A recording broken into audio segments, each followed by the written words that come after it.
just continue with that conversation. And like I mentioned earlier, the Director of Criminal Investigations, Judge Kinoti, issued a 6-week ultimatum to have his officers rein in on these gangs that have re-emerged. And if not, he said that he will be forced to step in. Let's just listen to some of the remarks he made very, very recently.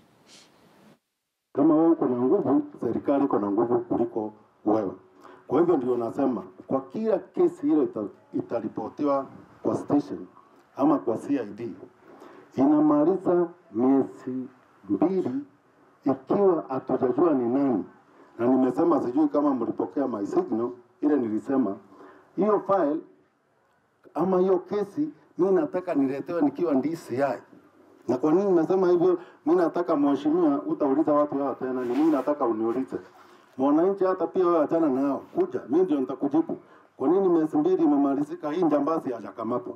Niko na nguvu zaidi kule Ndikwata, tuko na specialized unit, mmesikia units inaitwa crime squad, ingine inaitwa specialized crime special crime prevention unit, na kuna zingine za kisirisiri pale ambaye singesema hapa ndio majambazi wasijue.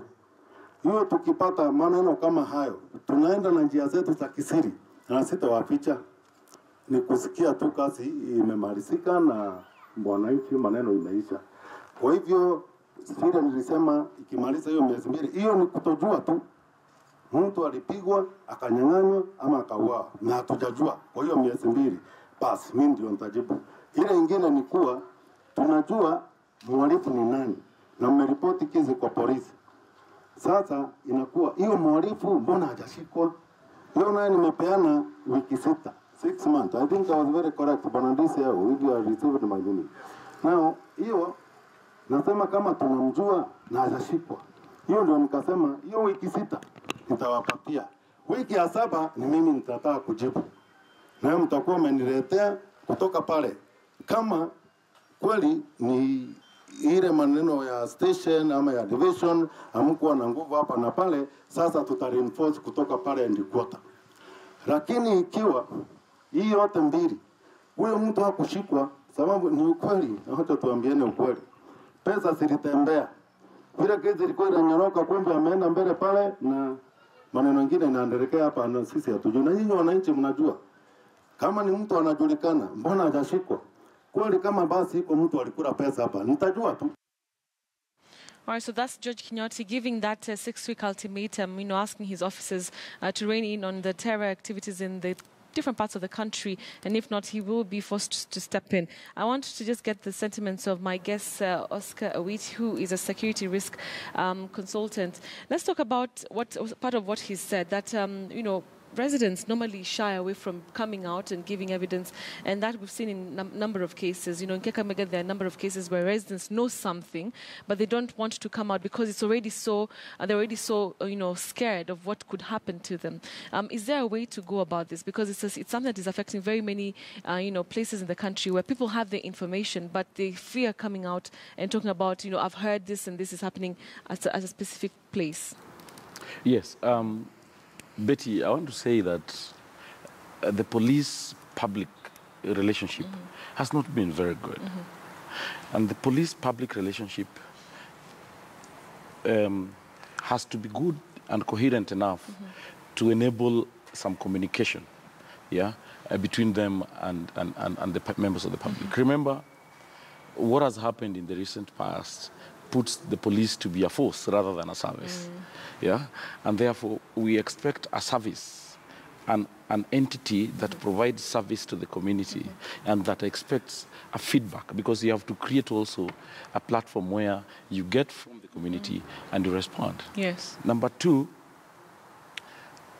members of the public have been reporting things probably to the police, and then they get less reaction or less attention to the things they are reporting. And so when you do that once, twice, you start thinking that there is a problem, because even if we will report, nothing is going to happen. Yes.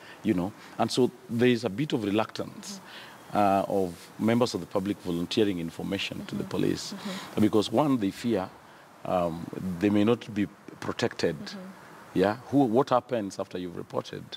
And secondly, how how efficient is the police in terms of responding to the report that you put in place. Right. Otherwise, it turns out to be you, yeah, who must be pursued to give a lot more information, and probably the issue of the court, because you look like you have complained, and therefore you have to put in a statement, which is a normal structure. So it's not being received as information, but it's being received as a complaint, and therefore as a complainant, something has to be put. That is law.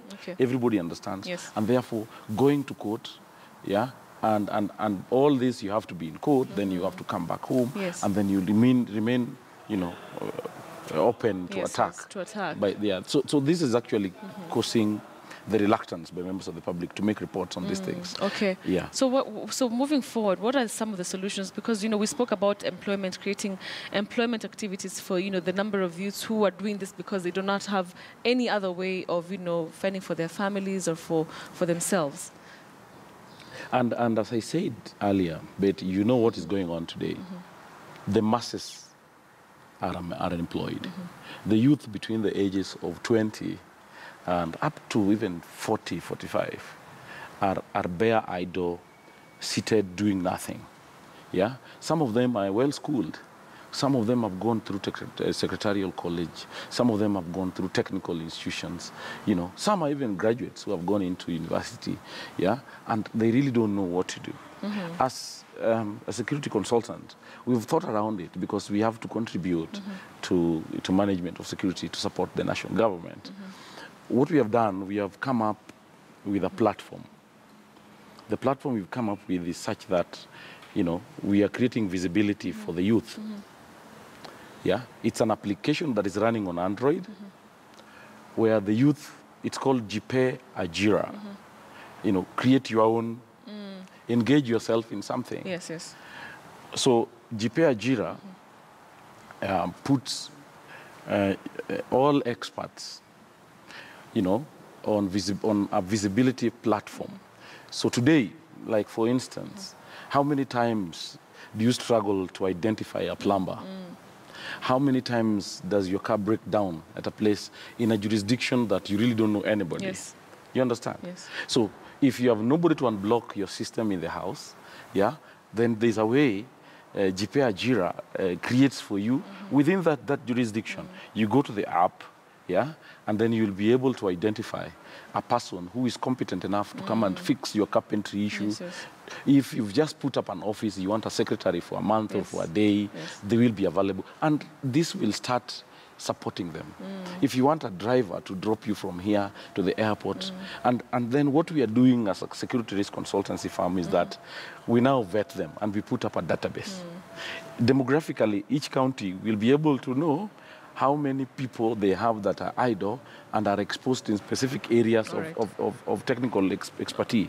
Yeah, and it's about creating opportunities. Yes, and so what we are looking for, we want support in terms, because this is a national problem. We want everybody, corporate and public, to come in to support us. Yeah, to be able to make the platform easily accessible, free, you know. To many young people. Yeah, to many young people, so that, like today, if you want to ride on a taxi, it is easy. It's on your phone. You'll be able to do it. And you'll see so many youth involved in this. Now, these kind of initiatives are the right interventions that we think are going to take us to the next step. And we are looking forward to them. And then with the growth in technology, yeah, you expect this kind of challenge.